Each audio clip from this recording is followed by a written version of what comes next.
It's okay, it's fine. Nobody panic. Everything's gonna be fine. Just because Frankenstein is my favorite book of all time, and just because I am entirely correct when I say that it's the greatest work of fiction that anyone has ever written, doesn't mean I'm gonna get personally upset and offended by a few one-star reviews. I'm not gonna cry and scream and shout and tear this place down. I'm just gonna move the mic a little bit further away from me, just as a precaution. So, hello, my name's Willow. I am the world's #1 Frankenstein fan. I have a Frankenstein tattoo. I have a Frankenstein teddy bear. I have a Frankenstein keychain. I own multiple adaptations of the book. I own multiple copies of the book. And I named my cat after Mary Shelley's mother, Mary Wollstonecraft. Can't tell you how many times I have to explain that one to people. Mary Shelley's 1818 novel Frankenstein is my favorite thing in the entire world. It means everything to me, and I'm gonna spend this video reacting to one-star reviews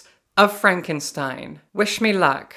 But first, in case for some reason you've never read Frankenstein before and you are interested in doing so, the best way to do it is by the glow of a serious light, which works out great for you because this video is sponsored by Serious Readers, makers of Serious Lights. I have had a Serious Light of my own for a good while now, and I read everything by the light of my Serious Light. This Serious Light is almost as tall as I am. It normally sits in the corner of my living room between the sofa and the armchair, so that no matter where I choose to read, this thing is right by my side. It has an adjustable beam, an adjustable dimmer switch on the back of its neck. It is easy to move and rotate. I chose this matte black head and brass neck. It looks fantastic. And it provides the ultimate reading experience. As a neurodivergent bookworm who likes to get completely lost in and absorbed in every book that I read, this thing creates a perfect halo around me and my book so that I can completely absorb myself in it, and I am just lost in a light bubble where the world falls away outside and it's just me, my Serious Light, and my book. The atmosphere that this thing creates is so perfect, and it's particularly great for reading comic books. I'm kind of particular about how and when and where I read my comic books because I want every page, every panel to be perfectly illuminated so that I can really appreciate the artwork. And as someone who hates the big light and always has loads of lamps on, it means that in the evening when I'm curled up reading a comic book, the atmosphere isn't right, it's too dark. And this is where my Serious Light completely saves me, illuminating every comic book absolutely perfectly, as if I have my own private sun hanging over my head as I read, but not one that's gonna burn me to a crisp, or make me pop, or whatever would happen if you actually went near the sun. I adore my Serious Light, and I don't read anything unless I have it next to me. So if you'd like a Serious Light of your very own, go to the link in the description and use the offer code WILLOW to get £150 off your own Serious Light. Thank you so much to Serious Readers for sponsoring this video. You guys make incredible products and I'm very grateful for them.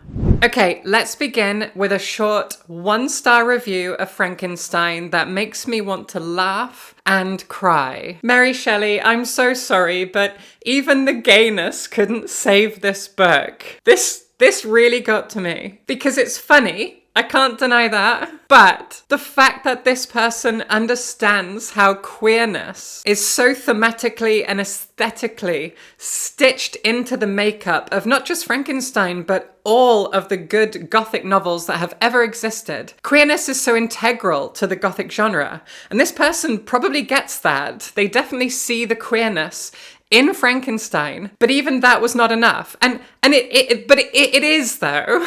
Because like on the on an aesthetic surface level, the thing that makes Gothic stuff so gay is that it's camp, is that it's overblown, it's caricatured, it's theatrical, it's cabaret, it's the Rocky Horror Picture Show. There is a wonderful camp queerness to so much Gothic fiction. And if you appreciate that aspect of it, how could you not appreciate the book as a whole? I honestly think that that is enough to give the book 5 stars. Even if you don't like the characters and the themes and the setting and the events, just the tone of it, the queerness of it, the campness of it. It's so explosive and caricatured. It should be enough. If you value the gayness of Frankenstein, you should value Frankenstein. You should give it 5 stars just for that. And the fact that you didn't and you went the other way makes me judgmental. Emphasis on the mental. But this next one did make me laugh. Like, I can appreciate this one. I don't appreciate the 1-star review, but I appreciate what they say. Frankenstein's immune system folding at slight inconveniences. I went through a lot of 1-star reviews, and the more serious ones are not very funny, so I'm not really bringing them up here. But a lot of them do mention how often Victor Frankenstein just collapses. He's out with a cold for like 3 months at a time. He's always fainting. He's always getting himself sick. He's always exhausted. But again, this is a wonderful element of the Gothic, in my opinion. It might reflect how people were back then. I'm gonna be honest, I'm not sure. But the fact that fainting and getting sick happens so often in Wuthering Heights, in Dracula, in Frankenstein, in all the big Gothic books of that time period, it's fantastic. There's so much sickness in Wuthering Heights. And we should not, by the way, overlook the fact that one of the Brontes died after catching a cold at another Bronte's funeral. That is hilarious. That is Gothic.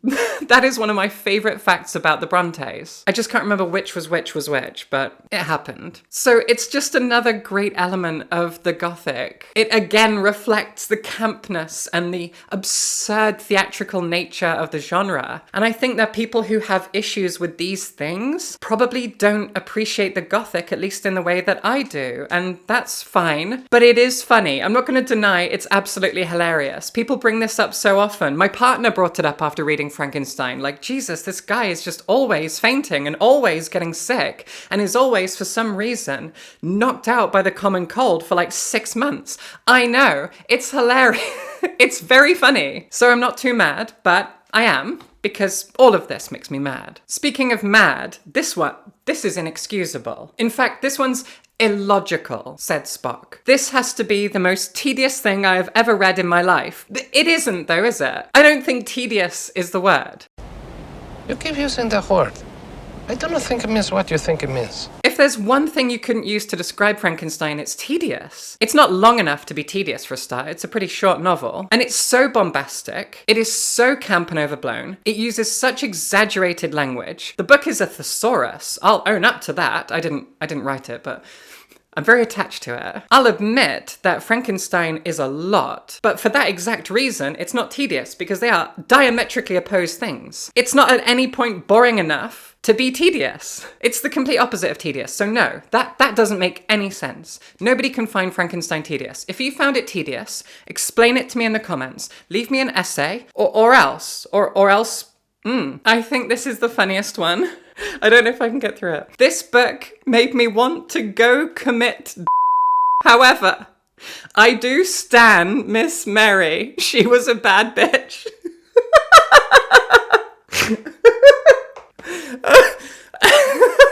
It's so hot. Oh my. Yeah, I mean, yeah.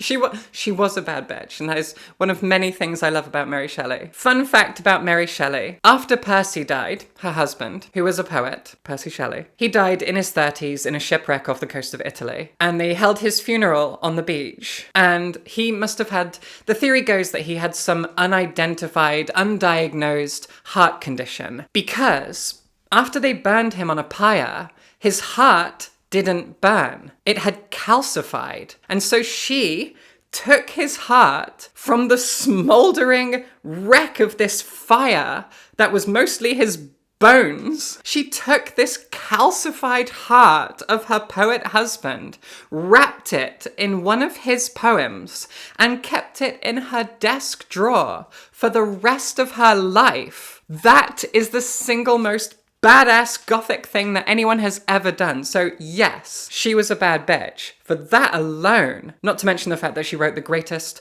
work of fiction ever in existence at the age of 18. That also makes her a bad bitch. I can't remember what the rest of the review says now. Obviously, it must have been a 5-star review, admitting that she was a bad bitch, and yeah, you're right. Well done, 5 stars, good. Okay, we're back on track. I mentioned before that Frankenstein sometimes reads like a thesaurus, and this review is great. Spoiler alert, countenance, endeavour, benevolent, wretch, ardour, anguish, countenance, endeavour, benevolent, countenance, ardour, endeavour, benevolent, wretch, countenance, endeavour. It goes on and on and on. Those 5 or so words are used a lot in the book. And this is an interesting thing because I personally do notice if an author is guilty of overusing certain words. I've joked before in my Patreon Discord community, sign up if you want, that's a great idea, about the fact that at some point about halfway through the Song of Ice and Fire books, George R.R. Martin discovers the word suet, which I think is a kind of lard. It's like fat. Congealed fat or something. And from like book 3 onwards, over and over again, whenever someone uses a sword, they cut through something or someone like suet.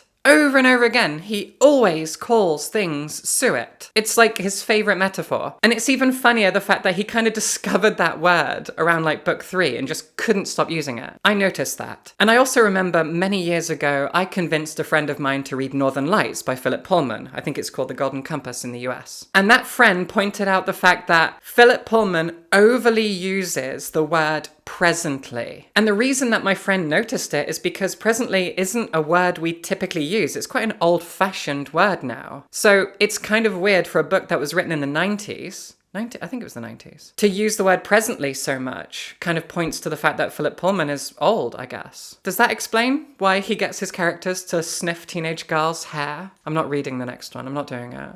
I can't. Secret Commonwealth was disgusting. So we do notice when authors overuse certain words, and I mean, it's not a reason to give anything 1 star, but it still made me laugh. Now, there is one longer review that I'm not going to go through completely, but there is a section of it that really made me laugh. I get the impression that this review was written by someone who's a bit younger. A lot of these 1-star reviews are written by people who are in high school or college and forced to read the book and didn't enjoy it because academia, whatever, I don't know. Anyway, this person divided their review into sections, and this section is titled, The Monster. You know what they say, right? Like father, like son. Well, this relates perfectly to Victor and the monster, meaning they're both ridiculous characters. Some conclude that the real monster in the story is Victor, and the monster is the one we should feel pity for. Well, you know what I think? ...